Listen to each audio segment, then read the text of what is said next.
I'm standing in my parents' living room, and something feels wrong. The air is thick with a tension I can't quite name yet. Mom and Dad sit on the couch like they're posing for a funeral portrait. Backs rigid, hands folded.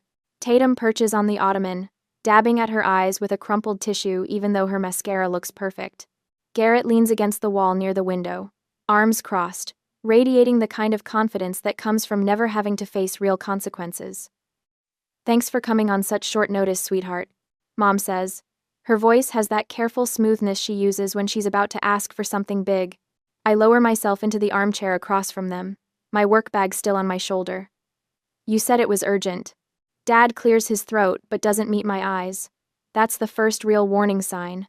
My father has looked me in the eye through every difficult conversation we've ever had, from the sex talk to the time I wrecked his truck at 17. But not today. Mom straightens her spine. "Tatum and Garrett are losing the house." The words hit me like cold water. I blink, processing, while Tatum's tissue rises to her face again. "The bank gave us 30 days. Garrett adds, his tone almost casual, like he's discussing a delayed package delivery instead of complete financial collapse. I look at my sister. She won't look back. "We've already helped as much as we can," Mom continues. "We took $40,000 from our $401K last month." My stomach drops. $40,000. Their retirement cushion, the one Dad spent 30 years building, gone. "We need you to cover the rest," Mom says. $85,000. The number hangs in the air between us. I feel my ears start to ring, just slightly, like someone turned up the volume on a sound only I can hear. The room tilts, just a degree or two, enough to make me grip the armrest. $85,000. I repeat. "I know it's a lot," Mom says, and there's something in her voice that makes my chest tighten. Not apology, expectation, but family takes care of family. I glance at Dad again. He's studying the carpet like it contains the secrets of the universe. "I wanted to use the lake house as collateral," he says quietly. "But my credit?" He trails off, and I know without him saying it. The co-signed loan for Tatum 3 years ago, the one that destroyed his score when she defaulted. My gaze drifts across the coffee table, and that's when I see it. Tatum's handbag. Not just any handbag. A Valentino Garavani, cream leather with gold hardware. I know because a partner at my firm carries the same one. Retail price, $3,000. My eyes move to her hands, still clutching that tissue. Fresh manicure. Gel polish, intricate nail art. $60 minimum. Probably more. Then Garrett's key fob on the side table, catching the afternoon light. Ford Raptor logo gleaming. I know that truck. I've seen it in their driveway. Fully loaded, easily $70,000, and he leases it. The ringing in my ears gets louder. "When did you buy that bag?" The question comes out before I can stop it. Tatum's eyes widen. "What?" "The Valentino. When did you buy it?" She looks at Mom, then Garrett. "It was a gift. For my birthday."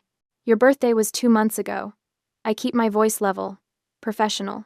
The same tone I use when I'm reviewing financial statements and the numbers don't add up. 2 months ago, and you were already behind on the mortgage? Garrett pushes off the wall. "Look, we had some unexpected expenses." "What kind of expenses?" The room goes quiet. Mom's jaw tightens. I can see her recalculating, realizing this isn't going according to script. Something shifts inside me, like a lock clicking open. I think about the 4th of July barbecue when I was 17. All the aunts and uncles gathered around the picnic table while I picked up empty beer cans and paper plates. Mom's voice carrying across the yard. "Tatum is the star who needs a stage. Kylie? She's the foundation. She'll always be there to hold everything up when it falls." Everyone had laughed. I'd laughed too, because that's what you do when your role is assigned in front of 20 people. You smile and you pick up the trash, and you hold everything up.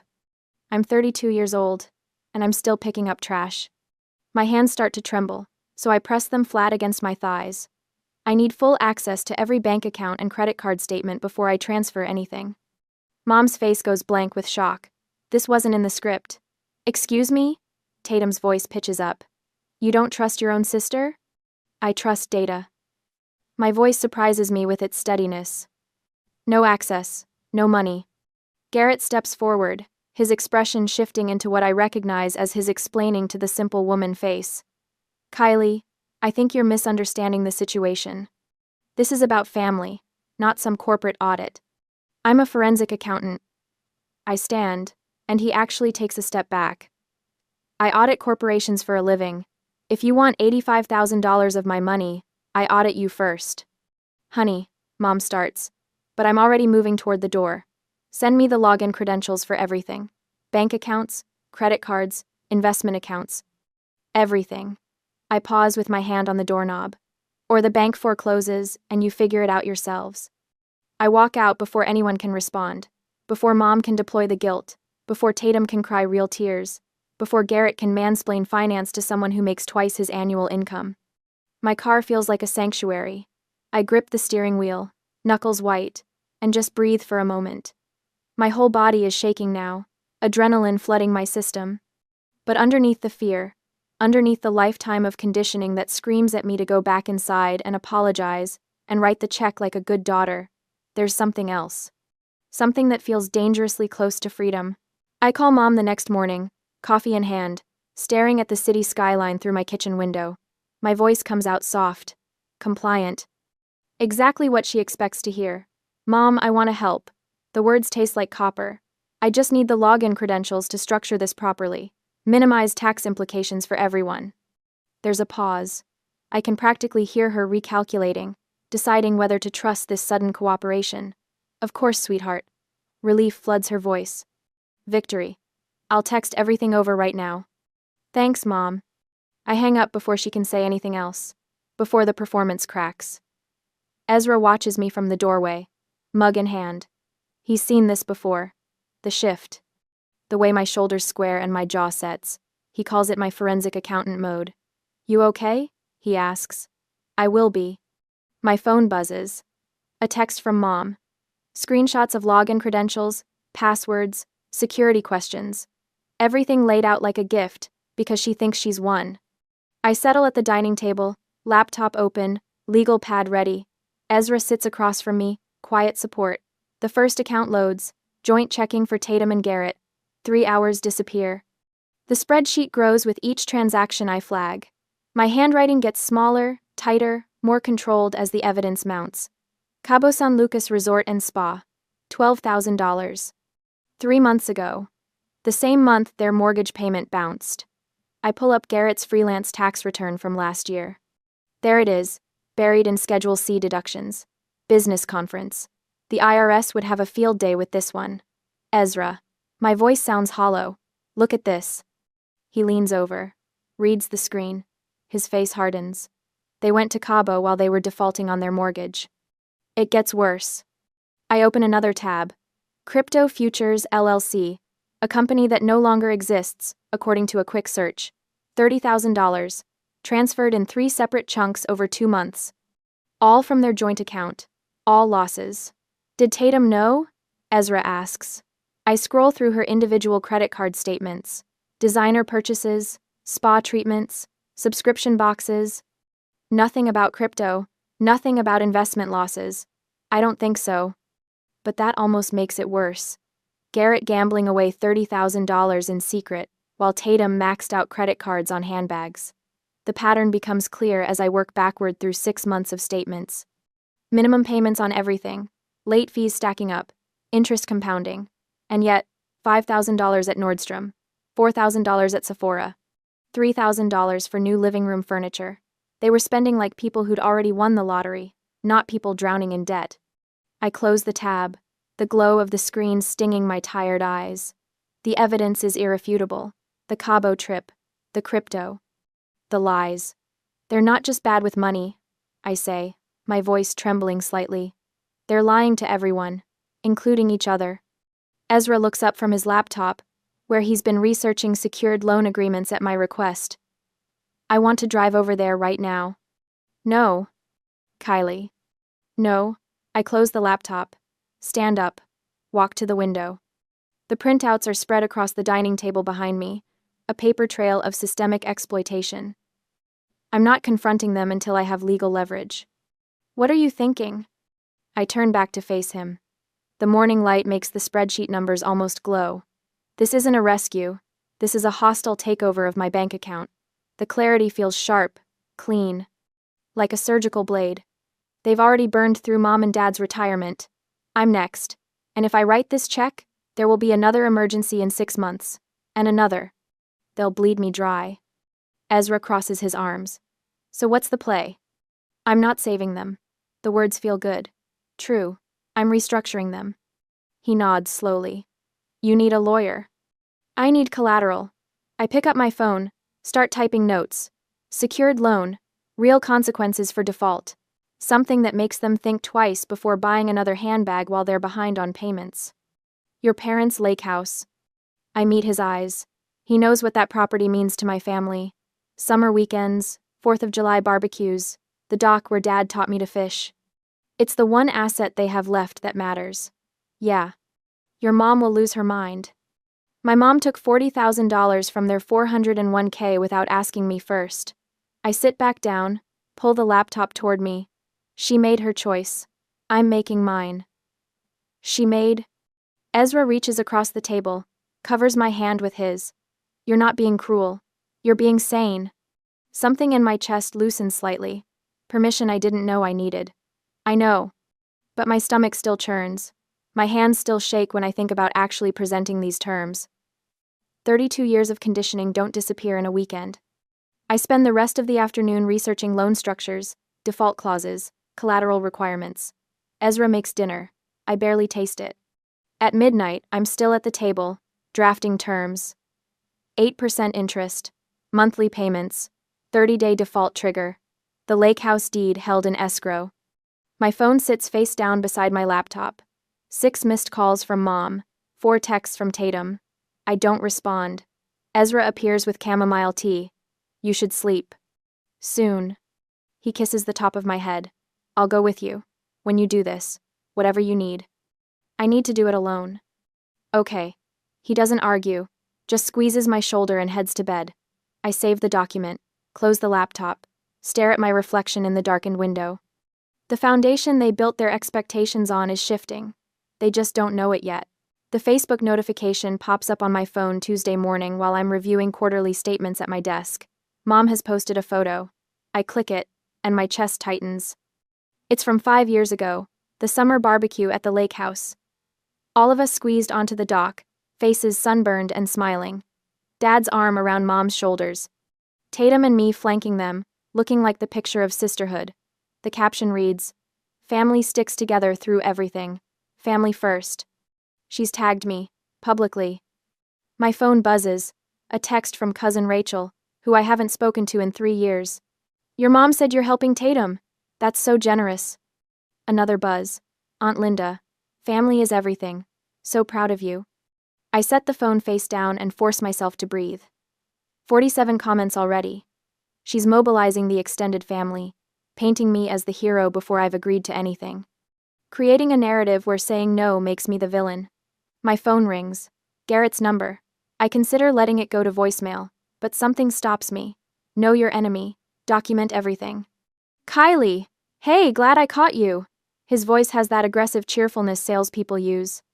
Listen, I've been thinking about your situation, and I want to help you understand the investment opportunity here. I pull up a blank document on my computer and start typing. Timestamp. 10:47 a.m. Go on. So, the crypto thing. I know it looks bad on paper, but you have to understand market cycles. Bitcoin's just in a dip right now. If you were to invest with me, say 50,000, I could easily double that in 6 months, maybe triple it. I type his exact words. You're suggesting I give you $50,000 to invest in cryptocurrency. Not give. Invest. Big difference. He laughs like we're sharing a joke. I've got connections in the space. I know when to buy low. The same connections that lost you $30,000? Silence, just for a beat. That was a different situation. He says, smooth again. Learning experience. But hey, if you're not interested in growing your wealth, no pressure, just thought I'd offer. Thanks for the offer, I say. My voice could freeze water. I'll keep it in mind. I hang up and save the document, evidence folder growing. My hands are completely steady. At 3 o'clock, I present findings to the audit committee. $7 million discrepancy in a pharmaceutical company's R&D spending. I walk them through my analysis. fielding aggressive questions from their legal team, never breaking composure. When I returned to my desk, I realized something. If I can stare down lawyers defending corporate fraud, I can handle my sister's tantrum. Thursday evening, I'm folding laundry when the doorbell rings. Through the window, I see Tatum on my porch. She's wearing Lululemon from head to toe, hair blown out in perfect waves, the picture of someone who doesn't have a care in the world. I open the door. Hey! She breezes past me without waiting for invitation. I was in the neighborhood, thought I'd stop by. My neighborhood is 40 minutes from hers. She wasn't just passing through. Want some coffee? I ask. No, I'm doing this whole no caffeine thing. She settles onto my couch, tucking her legs under her like this is her house. So, I wanted to talk about Sunday. I sit in the armchair across from her. Wait, Mom's really stressed. She continues. Like, really stressed. And I know you're mad about the whole money thing, but you have to understand. Mom and Dad have sacrificed everything for us. Everything. The word lands like a slap. Sacrificed. Something flashes through my mind. Sitting in Dr. Morrison's office when I was 14, my jaw aching. Metal expander they'd installed 6 months earlier, pressing my teeth apart. He'd taken new x-rays, studied them, shaken his head. The crowding is getting worse, he'd said. We need to move forward with braces. Sooner rather than later. Mom and Dad in the hallway afterward, their voices low, but I'd heard anyway. $4,200. We just don't have it right now, sweetie. I'd worn that expander for another year, metal digging into my palate, headaches every night, smiling with my mouth closed in every school photo. 2 months after that appointment, Tatum had come home with forms for elite cheer camp. 2 weeks in Colorado, specialized coaching, Olympic choreographers. It could really take my career to the next level, she'd said. She was 12. The camp cost $4,200. Exactly. Mom had written the check the same day. I'd gotten braces at 22, paid for Invisalign myself. Wore them for 18 months, every day a reminder of whose potential mattered. Kylie? Tatum waves her hand. You're spacing out. I blink back to the present. She's staring at me, impatient. Sorry. You were saying? I was saying Mom and Dad gave up everything, and now you're making this so hard. Why? Her voice pitches up, tears gathering. Don't you care about family potential? The word again, potential. I want to ask her what my potential was worth. I want to ask her if she remembers the braces she never noticed I didn't have. I want to scream that her potential has cost me everything from my teeth to my sanity, but I don't. Because if I explode now, if I show her exactly how much I remember and how much I've calculated, she'll run straight to Mom. They'll regroup. They'll find new angles, new pressure points. I need her to think I'm still the foundation. Stable. Dependable. Something that can be walked on.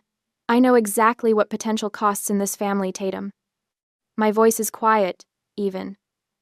I'll see you Sunday. She blinks, thrown by my tone. What's that supposed to mean? It means I'll see you Sunday. Her tears appear on cue. You're being so cold. This isn't like you. I don't respond. She tries again, voice cracking. Kylie, please. We're losing everything. Still nothing from me. Her tears dry up fast. Anger replaces them. You know what? Maybe Mom was right.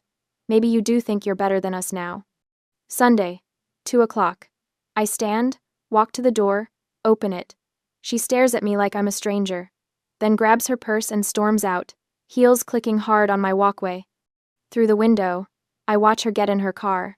She's already texting before she pulls away, reporting back to headquarters. I'm sure. Kylie's acting weird. Kylie's cold. Kylie's not responding to the usual buttons. Good. I close the door and lean against it. My heart hammers, but not from fear. From something else. Something that feels like power. When Ezra gets home an hour later, he finds me on the couch with a glass of wine, staring at nothing. Rough day? He sits next to me. Tatum stopped by. His jaw tightens. And? I tell him about the visit, about her performance, about the memory I didn't share.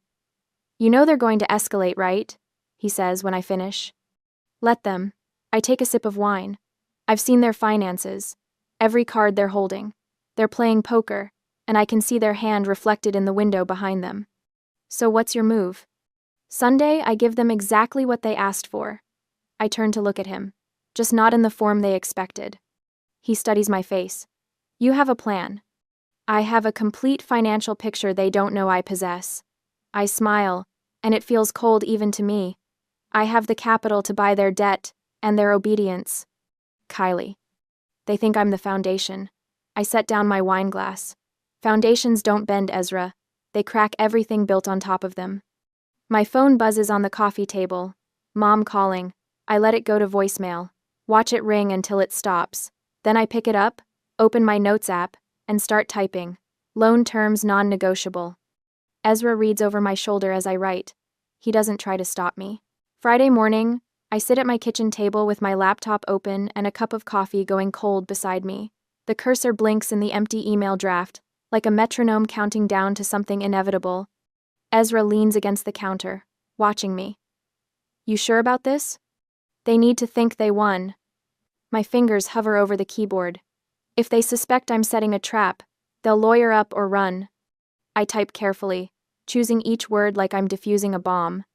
I've liquidated some assets. I will be there Sunday at 2 p.m. with the solution, vague enough to sound defeated, specific enough to lock them into a timeline. That's it? Ezra reads over my shoulder. No explanation? Explanations give them room to argue. I add Mom, Dad, Tatum, and Garrett to the recipient line. This sounds like surrender. That's what they're expecting. My finger hovers over the send button. Once this goes out, there's no turning back. They'll celebrate. They'll spend money they don't have, and I'll document every cent. I click send. The email whooshes away, and something settles in my chest. Not peace exactly. More like the calm before controlled demolition. Phase 1 complete. I close the laptop. Now I wait for them to hang themselves. 20 minutes later, I'm in my car heading to the office when my phone rings. Mom's name lights up the screen. Right on schedule. She couldn't even wait an hour. I let it ring 3 times before answering. Can't sound too eager. Hi, Mom. Kylie, sweetheart. Her voice drips with relief. I got your email. I make my voice soft, apologetic. The daughter she wants me to be. I've been thinking about what you said. About family. I knew you'd come around. There it is. That smug satisfaction like she's won a game I didn't know we were playing. Your father and I raised you right. My jaw clenches, but I keep my tone gentle. Family is family. I'll help. Sunday at 2? Sunday at 2. I'll bring everything. The silence on her end feels different now. Victorious. She thinks she's broken me. Thinks I've finally accepted my role as the foundation that holds up everyone else's mess. We're so proud of you, honey, she says, and I have to swallow the bitter laugh building in my throat. See you Sunday, Mom. I hang up before she can say anything else. My hands are steady on the steering wheel, but my heart pounds with something that feels dangerously close to rage. By lunch, the family group chat explodes. I'm not on it anymore. Haven't been since I asked for their financial records, but I know it's happening. I can feel it in the air, like static before lightning. What I don't know is that Mom types exactly what I predicted. She's bringing the money Sunday. Tatum responds with 4 champagne emojis and a party popper. Garrett's message is simple. Knew she'd fold eventually. But I do know this. They haven't changed a single password. Not one. They think I got what I needed last week and moved on. They have no idea I'm still watching. That evening, I'm making dinner when the notification pops up on my phone. Garrett's credit card. The one linked to the app I still have access to. My pulse quickens as I open it. $400. Blackstone Steakhouse. Party of 4. Processed 17 minutes ago. I set down the knife I'm using to chop vegetables and stare at the screen. They're celebrating. Right now. Probably toasting to family and responsibility and whatever other lies they tell themselves. Ezra comes up behind me, sees my face. What is it? I turn the phone toward him. They're spending money they don't have because they think my check clears Monday. He reads the transaction, and his expression darkens. $400 for dinner when they're 30 days from foreclosure. To them, it's a victory lap. I screenshot the charge, save it to my evidence folder. To me, it's Exhibit C. Saturday morning brings another notification. $350. Wave Rider Jet Ski Rentals. Deposit for next weekend. I'm sitting on my back deck when it comes through, and I actually laugh. The sound surprises me, sharp and cold in the spring air. They just spent $750 in 18 hours, I say to Ezra, who's reading the newspaper beside me. On celebration, on assumption. That's sociopathic. He puts down the paper. They have no concept of consequence. They've never had to have one. I add the jet ski receipt to my folder. Every time they've been reckless, someone saved them. Dad, Mom's 401k, now me. Except you're not saving them this time. No, the word comes out harder than I intended. I'm restructuring them. He reaches over, takes my hand. You okay? Am I? I think about that question while I watch a cardinal land on the fence. 24 hours ago, I sent an email designed to manipulate my own family. Now I'm documenting their spending like a detective building a case. None of this feels like something a good daughter would do. But good daughters get bled dry by people who love the foundation more than the person. They just spent $750 they don't have because they assume I'm bailing them out. I say finally. That's all the confirmation I need. Saturday evening, I sit at my dining table with everything spread out before me. The 3-ring binder Ezra bought me yesterday sits in the center, navy leather with gold corners. Professional, serious. Tab 1. Financial evidence. Every transaction, every lie printed and highlighted. The Cabo trip, the crypto loss, the designer handbag, and now, the steak dinner and the jet skis. A timeline of irresponsibility that would make any auditor weep. Tab 2. Loan terms. The document my attorney reviewed yesterday, the one with what she called the chokehold clause.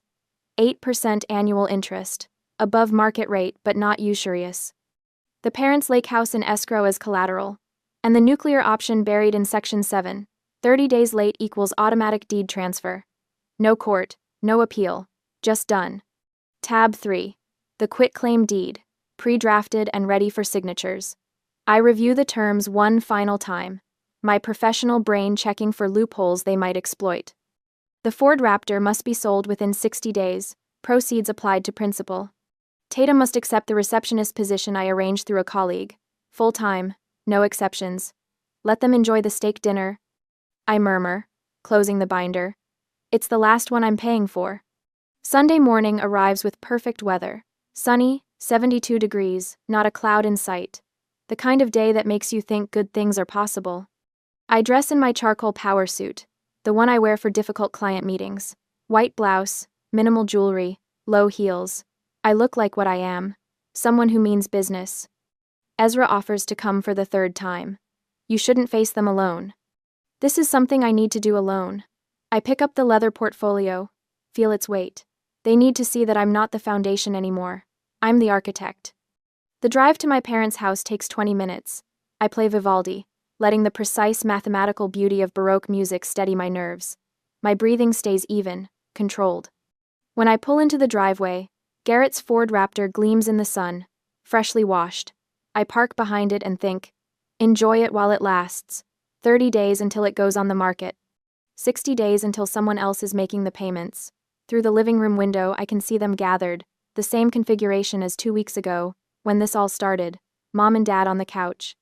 Tatum on the ottoman, Garrett by the window, but their postures are different now. Relaxed, confident. Mom is laughing at something Dad said.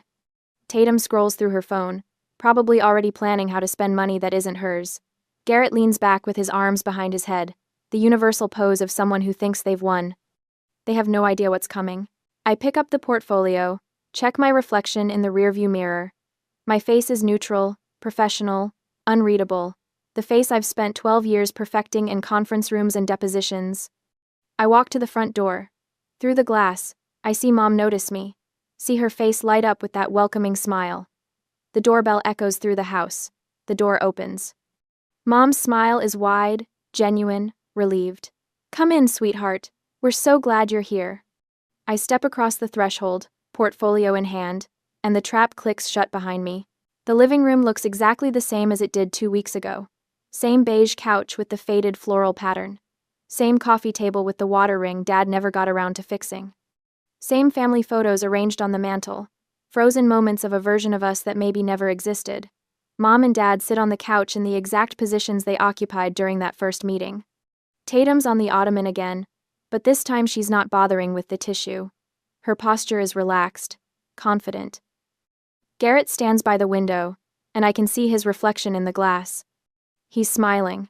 They think they've won. "Coffee, sweetheart?" Mom asks, already half standing. "No, thank you." I set the leather portfolio on the coffee table with a soft thud that somehow fills the entire room.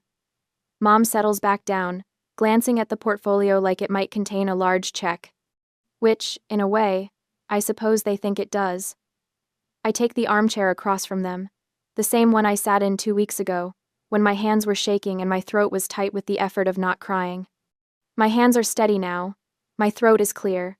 Before we proceed, I say, I want to show you something. I open the portfolio and remove the first document. Bank statement, printed on heavyweight paper, my name at the top in bold letters. I slide it across the coffee table. Tatum leans forward.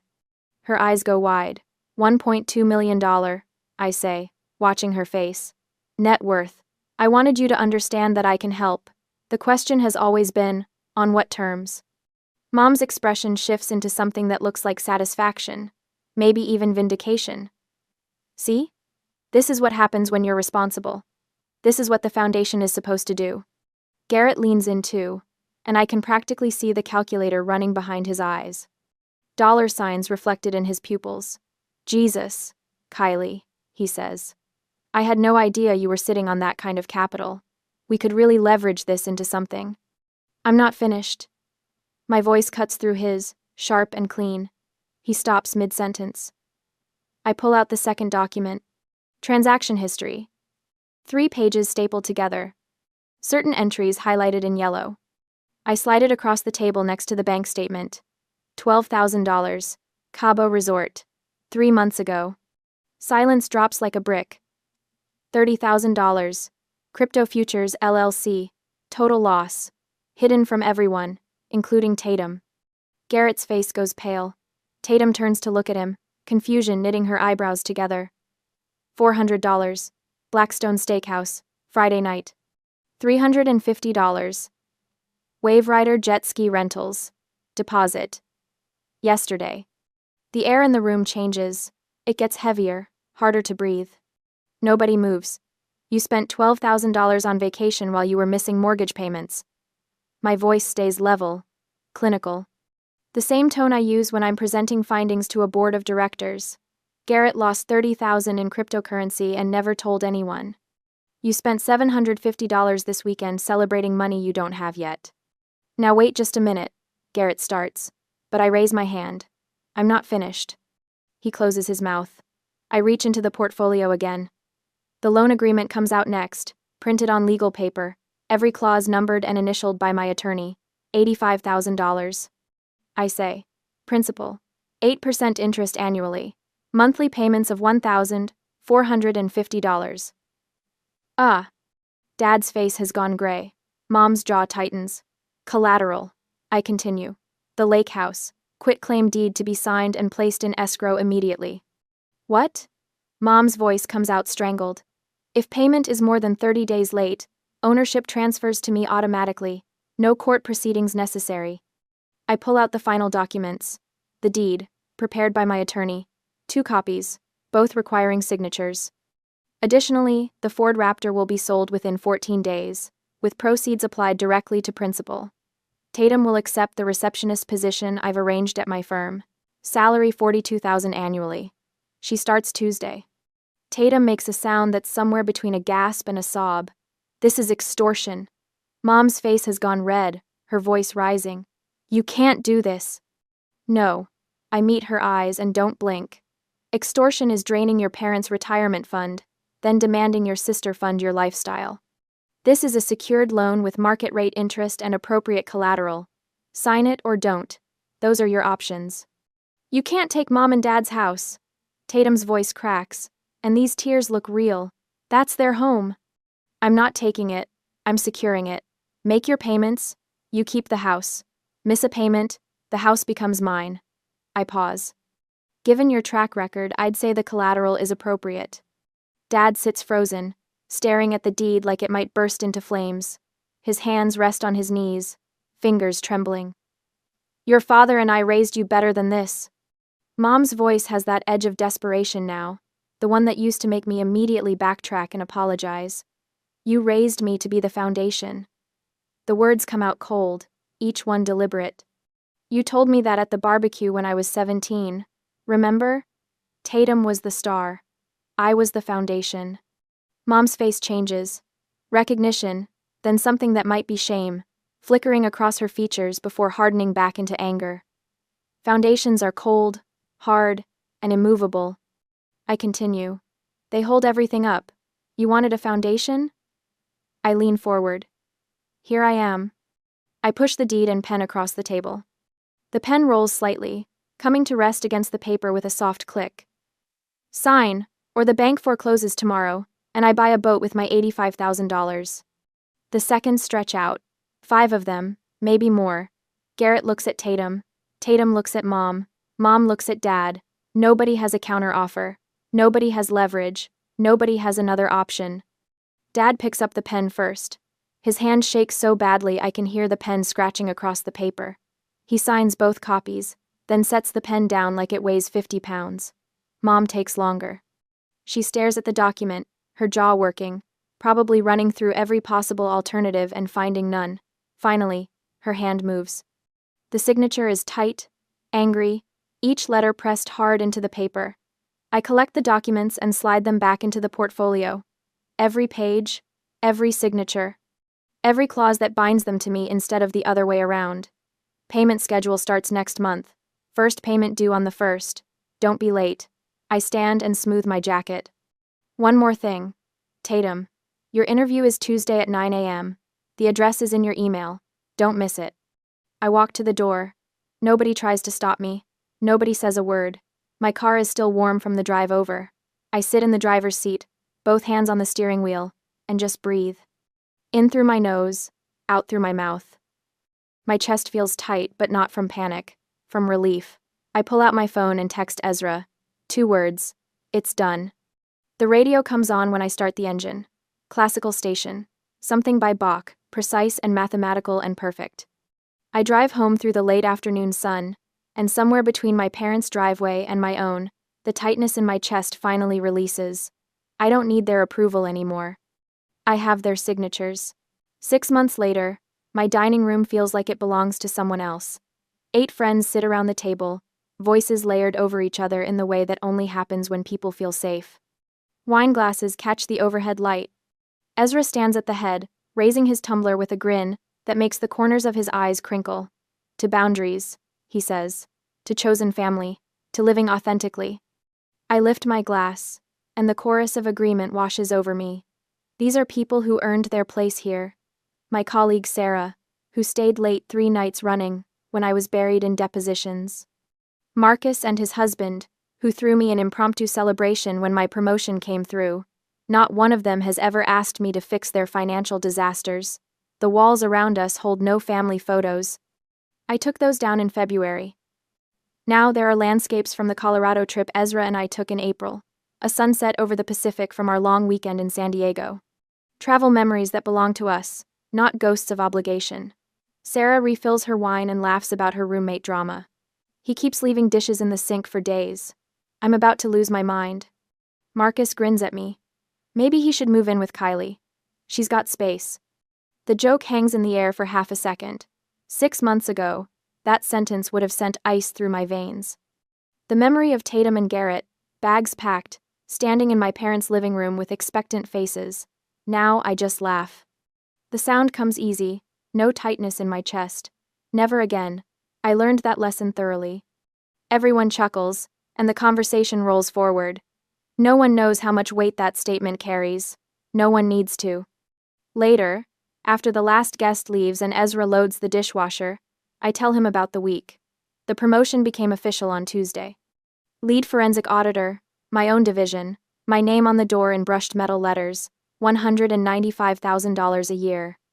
You earned it, he says, wiping down the counter. I did. Not by holding anyone else up, by being excellent at what I do. The next morning, Sunday, I sit on the back deck with coffee and my journal. The city skyline stretches beyond the railing, buildings catching the early sun. My phone buzzes once against the wood table. Payment received. $1,450. I glance at the notification and delete it without opening the details. The Ford Raptor sold in March, and Tatum showed up to her receptionist job every morning at 8:45 for 6 months straight. The monthly payments draft automatically from their account on the 1st. They learned fast that 30 days late means the lake house deed transfers to me. No negotiation, no court. The coffee is still hot. I write in my journal, the pages filled with thoughts I'm finally brave enough to name. They called me the foundation for 17 years. Foundations hold everything up, but they're also what you build on top of, and eventually abandon when you move on. I'm not their foundation anymore. I'm my own architect. I look out at the view. The mortgage on this house is manageable. My retirement accounts are untouched. Ezra and I are planning a trip to Ireland next spring. None of this would exist if I'd written that check in April. The sliding door opens behind me. Ezra steps out with his own mug, kisses my temple without a word, and settles into the chair beside me. His hand finds mine on the armrest. We sit in silence, the kind that doesn't need filling. My phone stays face down on the table. Whatever messages might arrive today can wait. Probably nothing urgent anyway. Joyce's texts have become infrequent and transactional. Payment confirmed. Tatum received her schedule. Always polite, always distant. Exactly what I need. Inside the house, visible through the glass door, photos line the shelves. Friends at dinner parties. Ezra and me on hiking trails. My team at the firm, celebrating a major case win. Chosen, family. People who show up because they want to, not because they're extracting something. The sun climbs higher. Somewhere across the city, my parents are probably having breakfast. Tatum is likely sleeping in, resenting the alarm that will wake her for another week of work she feels is beneath her. Garrett is probably scheming his next big opportunity, the one that will finally pan out. I sip my coffee and feel nothing about any of it. The foundation they built their lives on cracked that Sunday in April. What I built in its place is mine, solid, immovable, designed exactly the way I wanted.